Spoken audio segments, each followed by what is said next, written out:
YouTube, it's your boy Blue Blood Sports TV, back at y'all with another one. So we have some very disappointing news as undefeated two-division world champion, superstar boxer, Olympic silver medalist Shakur Stevenson, who is currently the WBO reigning super featherweight world champion, superstar boxer.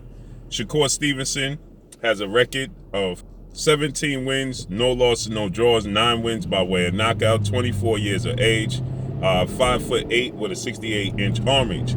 He was slated, as everybody thought, that Shakur Stevenson already had a plan and a deal in place to face fellow undefeated two-division world champion, Mexican superstar boxer, Oscar Valdez. Oscar Valdez is the reigning WBC, World Boxing Council, super featherweight world champion, superstar boxer, April 30th, okay? Oscar Valdez, he has a record of 30 wins, no losses, no draws, 23 wins by way of knockout. Oscar Valdez is 30 years of age, stands at 31 years of age, 5'5" with a 66-inch arm reach, okay? It looked like they had a deal and a plan in place already, an agreement to face off April 30th, Las Vegas, Nevada at the Mandalay Bay Arena. And with that said, or the MGM Grand Garden Arena in Las Vegas. Even promoter, top-ranked CEO and promoter, legendary promoter, Bob Arum, who promotes Shakur Stevenson. He promotes Oscar Valdez. Bob Arum says that they have a deal and a plan in place to fight April 30th as well, okay? Well, now Shakur Stevenson, he comes out, and Shakur Stevenson says that everything is agreed upon except for Oscar Valdez refusing to sign the contract, okay? He says that Oscar Valdez has refused to sign the contract, that Oscar Valdez, is dragging his feet, and he feels like well-renowned trainer, two-time trainer of the year, Eddie Reynoso, who trains Oscar Valdez, or four-division world champion, Mexican superstar boxer, who currently is the super middleweight undisputed champion, Saul Canelo Alvarez, who's considered to be the face of the sport of boxing, top 3 best pound-for-pound fighters in the world, is going to have to push Oscar Valdez into signing the contract, okay? And he says that Shakur Stevenson says he's been seeking out a fight with Oscar Valdez since, obviously, he was at 126. And he's still seeking out that fight. And he believes a win over Oscar Valdez is going to put him atop of the pound-for-pound list, okay? And he stated that, he pleaded for Oscar Valdez to sign his portion of the contract. He's asking Oscar Valdez, don't duck. He's telling Oscar Valdez, it's a historic fight. So essentially he's pleading with Oscar Valdez to agree to the fight and sign the contract, okay? That Bob Arum stated was a done deal, okay? Shakur Stevenson, he didn't all but say it was a done deal, but, it was hinted at that. ESPN obviously reported it. My sources behind the scenes told me that it was done, okay? Everybody feel like it was done, but Oscar Valdez has yet to sign his portion of the contract. And I wonder why. Is it that top rank and Bob Arum, haven't given him the money he's looking for? I find that hard to believe, okay? Shakur Stevenson is a southpaw. Oscar Valdez, an orthodox fighter.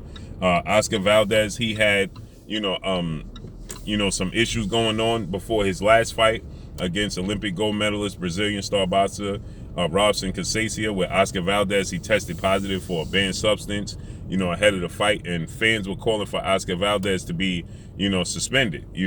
Fans thought that Oscar Valdez, got an unfair shake, letting Oscar Valdez, fight anyway without any repercussions. And so with that said, Oscar Valdez was allowed to not fight, okay? So many people thought that Oscar Valdez should have been suspended. Oscar Valdez should have, his belt should have been taken from him.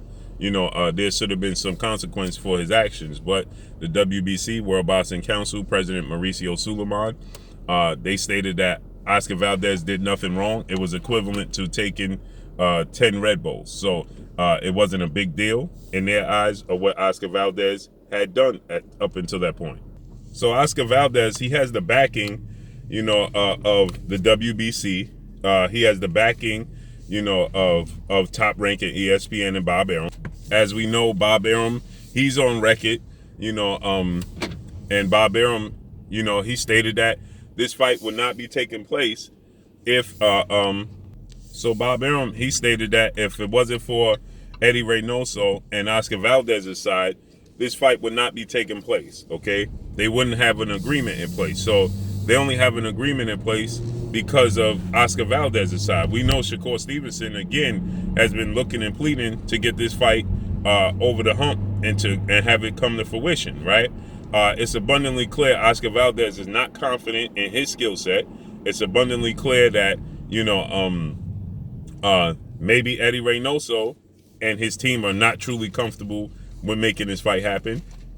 So Oscar Valdez just doesn't seem that comfortable and confident. So let's just listen to what Shakur Stevenson had to say. Yeah, it definitely is, but Oscar is halfway in, halfway out.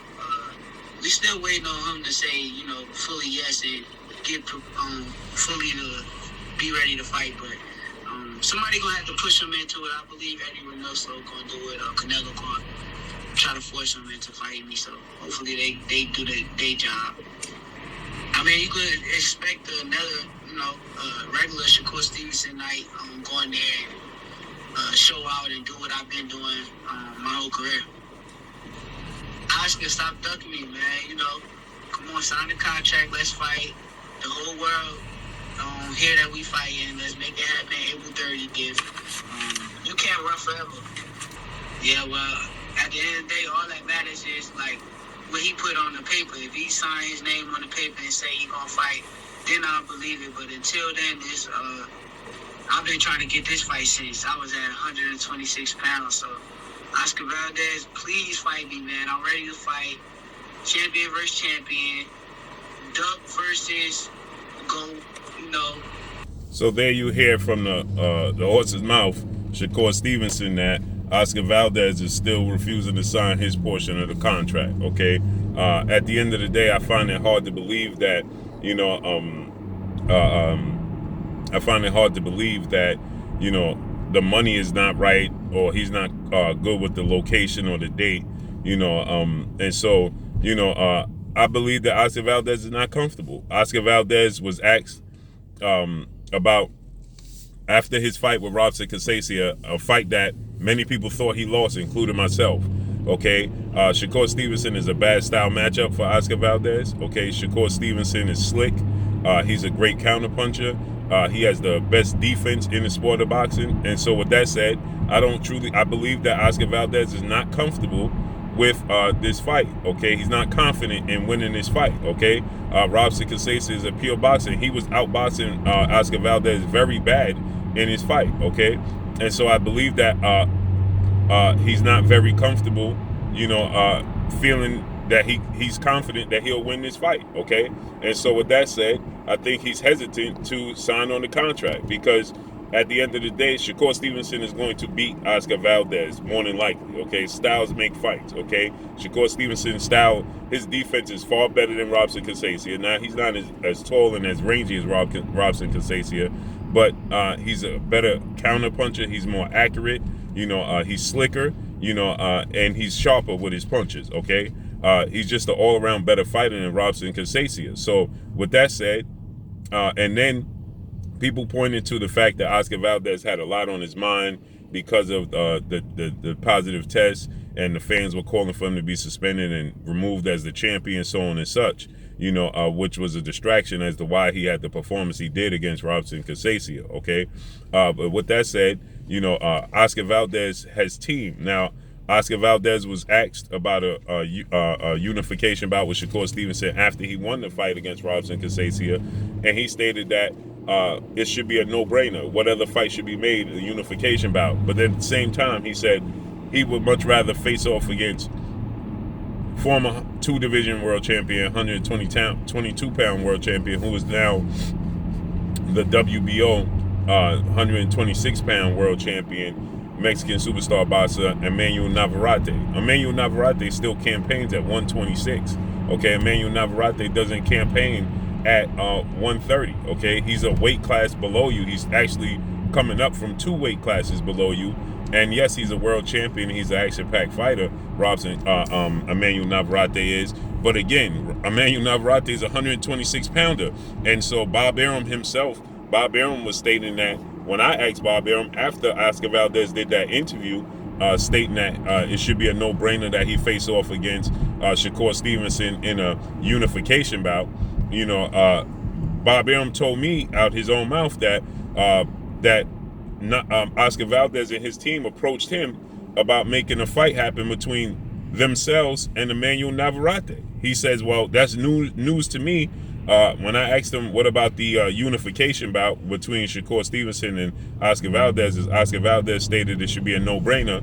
And Bob Arum, he stated that, well, Oscar Valdez and his team are focused on the fight with Emmanuel Navarrete. So that led Bob Arum to look for other avenues and opponents for Shakur Stevenson. Emmanuel Navarrete is 35 wins, 1 loss, no draws, 29 big wins by way of knockout, 5'7" with a 72-inch arm reach. He's 27 years of age, okay? He's the WBO featherweight world champion, okay? So with that said, he's a 2-division champion. He's an action-packed fighter. Yes, he is. But he's a 126-pounder. Why does he focus on Emmanuel Navarrete? Because stylistically, it's a better matchup for him, okay? He doesn't have to look for Emmanuel Navarrete. So Oscar Valdez, he stated that, it would be more exciting him versus Emmanuel Navarrete, right? Because more than likely the style matchup between yourself and Shakur Stevenson is not a good one, and you're more than likely going to lose. This is unfortunate because just earlier we had some other bad news where you had a newly crowned unified lightweight world champion, Australian star boxer George Kambosos Jr., his team come out and state that, that Devin Haney, undefeated WBC lightweight world champion superstar boxer, who is undefeated as well, is pricing himself out of a fight where they initially stated that they wanted Devin Haney to sell his jewelry and his belongings to make the fight happen. They wanted them to put up the money. Well, now they're stating that they can't find the money to put up for Devin Haney, so he priced himself out. And Olympic 2-time gold medalist Vasyl Lomachenko, 3-division world champion, he don't want to agree to a rematch clause because Bob Arum doesn't believe in rematch clauses. And you have also them focusing on now Ryan Garcia instead of a unification bout. It's becoming abundantly clear why these fighters are being ducked. It's no coincidence that Devin Haney and Shakur Stevenson have similar styles. So let's see how this unfolds and plays out. But that's all I got for y'all. Make sure you hit the like button. Drop a comment in the comment section. Let me know what y'all think. Y'all already know what it is. It's your boy Blue, Blue Blood Sports TV. Hate, like, comment, and subscribe. You haven't subscribed, hit the subscribe button. Hit the like button. Hit the bell icon to get all the new notifications. Follow me on Instagram at Blue Blood Sports TV, all one word. Y'all already know what it is. Shout out to the entire LDBC. Shout out to New Media. Shout out to Black Media Row. Make sure you like and share these videos. That's all I got for y'all. Peace.